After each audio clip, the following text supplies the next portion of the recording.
अस्सलाम वालेकुम नाज़रीन, कैसे हैं आप सब and welcome back to Khadija Faisal vlog. और यहाँ पर ना सुबह के आज 8:30 हो रहे हैं क्योंकि छुट्टी का दिन है, तो नाश्ता थोड़ा सा लेट बन रहा है। और यहाँ पर ना मैं टमाटो ऑमलेट बना रही हूँ। ये जस्ट बस मैंने ऑमलेट टमाटर को ना इस तरह ऑयल में और उसके अपने पानी में सॉफ्ट होने के लिए छोड़ दिया था। और ये बहुत मज़े का इस तरह बनता है। और फिर इसके अंदर एक बाउल के अंदर प्याज और थोड़ा सा लहसुन, अदरक, हरी मिर्च और नमक मिर्च और 2 अंडे डाल के ना उसको अच्छी तरह से बीट कर लिया। और उसके बाद वो पैटर्न जब ये टमाटर सॉफ्ट हो गए तो उसके अंदर डाल दिया। ये बहुत ही मज़ेदार सा ऑमलेट बनता है। और क्योंकि थोड़ा सा टाइम होता है संडे वाले दिन, तो आप इजीली जो है ना इसको बना लेते हैं। और बस ये नाश्ता वगैरह कर लिया था और उसके बाद जो है ना मैंने कुछ शॉपिंग वगैरह की थी, किचन की छोटी छोटी सी चीज़ें ली थी, तो मैंने सोचा कि आपके साथ भी शेयर करूँ। और ये जब ऑमलेट बनकर तैयार हो गया, इसकी इतनी अच्छी खुशबू आ रही थी कि बस दिल कर रहा था फ़ौरन ही इसे खा लिया जाए। इसकी ना हल्की हल्की सी खटास आती टमाटरों की, वो बहुत मज़े की लगती है। बहरहाल नाश्ता वगैरह हो गया था और नाश्ते के बाद ना मैं आपके साथ अब शेयर करूँगी ये छोटी छोटी सी चीज़ें। और इसमें ना सबसे बड़ी बात ये है कि मैं आपको दिखाऊंगी कि कुछ ऐसी चीज़ें होती हैं जो आपको लगता है कि बड़ी मतलब छोटी सी चीज़ आप ख़रीद के लेकर आ गए, लेकिन घर की लेडीज़ को पता होता है, जैसे अमूमन ख़वातीन को, कि देखें ये चीज़ें हमें चाहिए और कितनी ज़्यादा इंपॉर्टेंस रखती है। और घर की सजावट जो है ना वो औरतों के लिए वैसे भी बड़ा शौक़ होता है उनका, और आपको बहुत अच्छा लगता है घर को सजा कर। तो यहाँ पर ना ये देखिए मैं छोटे छोटे से फ्लावर पॉट्स लेकर आई थी। ये दो मैं डिफरेंट कलर में लेकर आई थी। पहले मैंने सोचा था सेम कलर में लूँ, लेकिन फिर मैंने कहा कि नहीं, अलग अलग कलर में हो तो वो देखने में ज़्यादा अच्छे लगते हैं। और ये ना अपने वॉशरूम में रखने के लिए मैं सोच रही थी। और उसके बाद जो है ना ये मैं एक शुगर पॉट लेकर आई थी। मुझे काफ़ी टाइम के बाद ये शुगर पॉट मिला। बहुत सारे शुगर पॉट्स मिल रहे थे, लेकिन मुझे जो चाहिए था ना उसका जो लीड है ना, जो ढक्कन है, वो उसके साथ होना चाहिए था। तो वैसा मिल नहीं रहा था, वो ढक्कन अलग से थे उसके। तो वो मैं प्रेफर नहीं करती, वो फिर रुलते ही रहते हैं जनाब घर में। तो यहाँ पर मैं लेकर आई थी, शुक्र मुझे शुगर पॉट मिल गया और बहुत अच्छा ये मिल गया। उसके बाद ये एक और फ्लावर पॉट है, ये भी बहुत प्यारा सा लगा, इसका कलर इतना खूबसूरत है। वैसे तो मैं अपने फ्रिज के ऊपर रखने के लिए लेकर आई थी, लेकिन उसके बाद सेटिंग नहीं हुई, तो ये मैंने ड्राइंग रूम में ही रख दिया। और ये एक टॉवल चाहिए था मुझे, किचन टॉवल। जो टॉवल्स है ना वो मुझे ख़रीदना सबसे मुश्किल काम लगता है। और उसकी प्रॉब्लम ये होती है, आपको पता नहीं होता कि टॉवल बाद में हार्ड हो जाएगा या पानी को अब्जॉर्ब करेगा कि नहीं। लेकिन ये शुक्र है बहुत ही अच्छा निकला। और मटेरियल इसका बहुत, स्टफ़ भी बहुत अच्छा था और पानी अच्छी तरह सोख कर लिया इसने। उसके बाद ये एक प्लांट है, ये मैं किचन में रखने के लिए लेकर आई थी, क्योंकि मैं एक ऑर्गेनाइज़र लेकर आई हूँ, वो मैं आपको लास्ट में दिखाऊंगी। उसके ऊपर रखने के लिए लेकर आई थी, क्योंकि वो काफ़ी स्पेशियस सा मिला मुझे। तो इसके ऊपर जो रेड रेड से ग्रेप्स बने हुए ना, मुझे बहुत अच्छे लगे। उसके बाद ये हुक्स थे। और ये हुक्स ने काफ़ी काम किए। मैं काफ़ी टाइम से सोच रही थी, कुछ मेरे ख़राब हो गए और कुछ जो है ना वो उस जगह पे टिके नहीं, और कुछ जगह पे मुझे चाहिए थे लेकिन थे नहीं। तो मैं ये सिर्फ अभी 3 लेकर आई हूँ और आपको दिखाऊंगी कि इसकी वजह से कितनी ज़्यादा चीज़ें जो है वो ऑर्गेनाइज हो जाती हैं। बड़ी बेस्ट रहता है ये।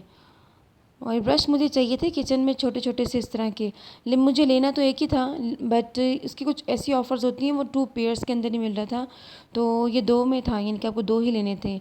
और जो अलग से ले रहे थे ना वो इससे महंगा था, लेकिन फिर मुझे 2 अच्छा ऑफ़र में मिल गया तो मैंने ये ले लिया। और बच्चों के साथ आपको चाहिए होता है इस तरह के स्कूल के कफ कॉलर्स वगैरह साफ़ करने होते हैं, तो उसके अंदर भी छोटे ब्रशेस बहुत सही रहते हैं। और यहाँ पर ना ये एक्रिलिक गिलास है, ये मतलब एक्रिलिक होता है लेकिन गिलास टाइप लगता है, यानी कि शीशे का लगता है लेकिन होता नहीं है। ये बच्चों के लिए ना बड़ा बेस्ट रहता है। लेकिन ये मैं 2 लेकर आई थी, और अफसोस की बात थी कि सामान के अंदर रख कर ना जब वो घर तक पहुंचा तो उसमें हल्की सी दरार आ गई। मुझे बहुत अफसोस हुआ। बहुत अच्छा लगा था ये, बट क्या कर सकते हैं। और ये एक फ़िश मुझे बड़ी प्यारी लिस्सी लगी, और आप सोच रहे होंगे ये क्या चीज़ लेकर आई हूँ, लेकिन कुछ चीज़ें ऐसी ऐसी होती हैं, आपका दिल आ जाता है ना। एक छोटी सी क्यूट सी फ़िश थी, सजाने के लिए मुझे बहुत अच्छी लगी थी। और ये एक मैं स्पैचुला टाइप लेकर आई थी। और ये जो आपकी चीज़ें, कुछ बॉक्सेस ऐसे होते हैं जिसमें बेसन, चावल या ऐसी बहुत सारी चीज़ें जो हॉरिजॉन्टल होती हैं, जिनकी बॉक्सेस और निकालना मुश्किल होता है, तो उसके लिए स्पैचुला बेस्ट रहता है। और ये वाला ब्रश भी बड़ा बेस्ट रहा, क्योंकि इसकी जो स्टिक है ना ये काफ़ी लॉन्ग थी। और ये मैं काफ़ी टाइम से ऐसा ना ब्रश ढूंढ रही थी जो बहुत सारे पर्पज़ के लिए यूज़ होता है। और मैंने किस पर्पज़ के लिए लिया है मैं आपको दिखाऊंगी इंशाल्लाह, जब नेक्स्ट आने वाले व्लॉग्स में जब आपके साथ शेयर करूँगी क्लीनिंग, तो उसमें बड़ा ही अच्छा रहता है। और ये काफ़ी मज़बूत, इसका मटेरियल बड़ा अच्छा लगा मुझे। और यहाँ पर ये मैं लेकर आई हूँ ये नमकदानियाँ। और उसमें ये प्रॉब्लम था कि मेरे पास स्टील की थी, बट हमारे एरिया में कुछ ऐसा प्रॉब्लम है कि यहाँ पर ना कोई भी स्टील की या लोहे की चीज़ है ना वो टिकती नहीं है, मतलब उसमें ज़ंग फ़ौरन लग जाता है। आई डोंट नो कुछ आबो हवा का मसला ही है क्या, बट हर चीज़ को ज़ंग लग जाता है और उसमें नमी आ जाती है। इसलिए मैं प्लास्टिक का लेकर आई थी। और ये मैं एक लेकर आई थी, ये देखिए ये हैंगिंग ऑर्गेनाइज़र है। इसमें बहुत सारी चीज़ें आप हैंग कर सकती हैं और मेरे लिए इतना ज़्यादा बेनिफिशियल रहा ये मैंने आपको नेक्स्ट व्लॉग में दिखाऊंगी। जहाँ जो भी चीज़ लेकर आई हूँ ना, वो इंशाल्लाह ताला मैं आपको दिखाऊंगी कि मैंने कहाँ कहाँ चीज़ों को ऑर्गेनाइज़ किया है, और बहुत अच्छे अच्छे आपको आइडियाज़ भी मिलेंगे उससे। और ये जनाब ये बने बनाए जो ना आप समझ लें कि ये बहुत ही ज़बरदस्त रहा। कपड़े इसका कपड़ा बहुत अच्छा था। आप पतीलियाँ देगचियाँ वगैरह पकड़ते हैं इससे। तो ये साफ़ियाँ अब घर में वैसे साफ़ी यूज़ करते हैं, लेकिन अब ये इसके अंदर फोमिक शीट दी हुई है और ये बहुत अच्छी रही। ये मैं दो लेकर आई थी, एक तो इससे यूज़ हो रहा है और एक ये वाला था। और इसके बाद ना ये बास्केट में काफ़ी टाइम से सोच रही थी लेने का, बट ये ले नहीं हुई। लेकिन मैंने ली और इसके अंदर जब मैंने चीज़ें सेट की ना तो इतनी अच्छी सेट हो गई हैं और बिखरी हुई नहीं होती हैं, तो बहुत अच्छा रहता है। और इसके बाद जनाब ये रेड सा जो आपने देखा अभी, जिसमें मैंने सामान रखा हुआ था, ये शॉपिंग बैग भी मैं भी ख़रीद के लाई हूँ और ये बहुत अच्छी मटेरियल मिल गया। और इसके बाद ना ये देखिए ये ऑर्गेनाइज़र मुझे चाहिए था और इसकी भी तलाश मुझे बहुत टाइम से थी। बहुत सारे मिल रहे थे मुझे इस तरह के, जो कॉर्नर मैंने अपने काउंटर टॉप पे ना कॉर्नर पे रखना था, लेकिन वो मुझे सेट नहीं लग रहे थे। लेकिन इसका जो एरिया है वो भी बहुत स्पेशियस था, मटेरियल भी बहुत अच्छा था, और दूसरी बात ये कि जो मेरे काउंटर टॉप की लेंथ है और जो वहाँ का एरिया उसके हिसाब से बिल्कुल फिट हुआ। और मेरी बहुत सारी चीज़ें इसके अंदर जो डेली बेसिस पे मुझे चाहिए होती हैं वो इसके अंदर सेट हो गई। तो ये छोटी छोटी सी चीज़ें हैं, और लेकिन ये जब किचन में आती हैं तो आपको बहुत ज़्यादा सहूलत फराहम करती हैं, और आप इतना खुश होते हैं उन चीज़ों को देखकर। और छोटी छोटी इस तरह की शॉपिंग करके आपको औरतों का तो दिल ही मतलब खुशी से बाग बाग हो जाता है, कितना अच्छा लगता है आपको। तो बहुत सारी चीज़ों की रेनोवेशन भी की है, और मैं अपने जो किचन में ना बहुत सारी चीज़ें ऑर्गेनाइज़ कर रही हूँ और मैं आपको दिखाऊंगी बहुत सारा। नेक्स्ट आने वाले व्लॉग में आपको एक ज़बरदस्त सी चीज़ मिलने वाली है उन ख़वातीन के लिए जिन्होंने मुझे कहा था कि हम अपनी देगचियों को सेट नहीं कर पाते। तो बड़ा ज़बरदस्त सा तरीका, अगर आपका किचन मॉड्यूलर नहीं है तब भी। वह जब तक ना मैंने किचन की सारी चीज़ें ओपन की, तो मैं दाल रख कर गई थी। आज मेरे हस्बैंड ने कहा कि दाल चावल बना लें आप, तो उनका दिल कर रहा था, तो मैंने सोचा कि दाल चावल बना लिए जाएं। और इसके साथ ही ना यहाँ पर ये देखें, ये बस दाल बन के तैयार हो गई थी। और यहाँ पर मैंने इसके अंदर ये देखिए ये नमक, और दूसरी तरफ ना ये कुछ आलू मटन और मूंगरे का सालन बनाया था। मूंगरे सॉरी फली थी, मुझे मूंगरे ही इसका नाम याद आता है। उसकी थी वो सालन जो दिखा रही थी ना, वो तैयार हो गया। और यहाँ पर बस मैं दाल को तड़का दे रही हूँ, और बड़े मज़ेदार सी बनी थी आज। और इसके साथ साथ ना मैंने चावल जो बनाए ना, वो मैंने आज यखनी वाले बनाए थे। तो बस मटन और मूंगरे भी तैयार थे, और यहाँ पर ये दाल भी तैयार होगी, बस इसको जस्ट तड़का लगाया मैंने। और यहाँ पर ये जो मैंने चावल बनाए ना, इसको हरी मिर्च का दम देकर जितने खड़े मसाले थे वो डालकर ऑयल के अंदर जस्ट प्याज थोड़ा सा डाला, और इसके बाद जो ना यखनी इसमें डाली, वो मैंने पहले से बना के रखी हुई थी।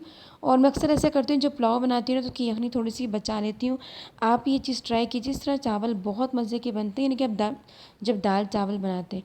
और इसके अलावा ना अगर आपने शोरबा वगैरह बनाना हो, उसके अंदर भी यखनी आप डालें ना, तो वो बहुत ज़बरदस्त सा जायका आता है, स्पेशली आप चिकन का जब सालन बना रहे हो, क्योंकि चिकन का इटसेल्फ कुछ इतना ख़ुद का जायका नहीं होता। तो बस ये दाल चावल मेरे माशाल्लाह तैयार हैं, और मटन फली का भी सालन तैयार था, वो भी आज माशाल्लाह बहुत मज़े का बना। तो बस फाइनली यहाँ पर मैं खाना वगैरह लगा रही हूँ, और दाल चावल हो और उसके साथ प्याज और रायता ना हो और अचार ना हो, तो आपका खाना जो है वो नामुकम्मल रह जाता है। तो बस जैसे मैंने सारा काट वाट लिया, और खाना वगैरह खाने के बाद मैं आपको दिखाती हूँ। आपको मैंने बताया था लास्ट व्लॉग में कि मेरे हस्बैंड जो आउट ऑफ स्टेशन गए हुए, और वहाँ से ना ये ज़बरदस्त सा अब्बू के लिए और मेरे लिए गिफ्ट लेकर आए हैं। और ये मुझे बहुत अच्छा लगा, क्योंकि ड्राई फ्रूट जो ना वो आजकल इतना एक्सपेंसिव हो गया, इतना महंगा हो गया कि आपसे जो ड्राई फ्रूट्स की बाहर शॉप से ना, आप उसके सामने से उसको बड़ी हसरत भरी निगाहों से ही देख सकते हैं। इतनी ज़्यादा महंगाई हो गई कि आम इंसान की अफोर्ड से ड्राई फ्रूट जो बिल्कुल बाहर हो गया है। तो इसकी मुझे बॉक्सिंग मतलब इस बॉक्स की जो पैकिंग थी ना, वो मुझे बहुत अच्छी लगी। तो बस मैंने उनसे कहा कि इसको खोल के दिखाइए, और उसमें डिफ़रेंट डिफ़रेंट किस्म के थोड़े थोड़े से ड्राई फ्रूट्स हैं। और सबसे ज़्यादा खुशी इस बात की, ये ट्रे मेरे बहुत काम आएगी। छोटी सी चीज़ बन गई ना, कितनी अच्छी लगी। तो यहाँ मैंने बच्चों को कहा कि आप लोग भी ट्राई करो, तो सब अपनी मर्ज़ी में का जो उनको पसंद है वो ट्राई कर रहे थे। तो बस हम ज़रा ड्राई फ्रूट को एंजॉय करते हैं। अगर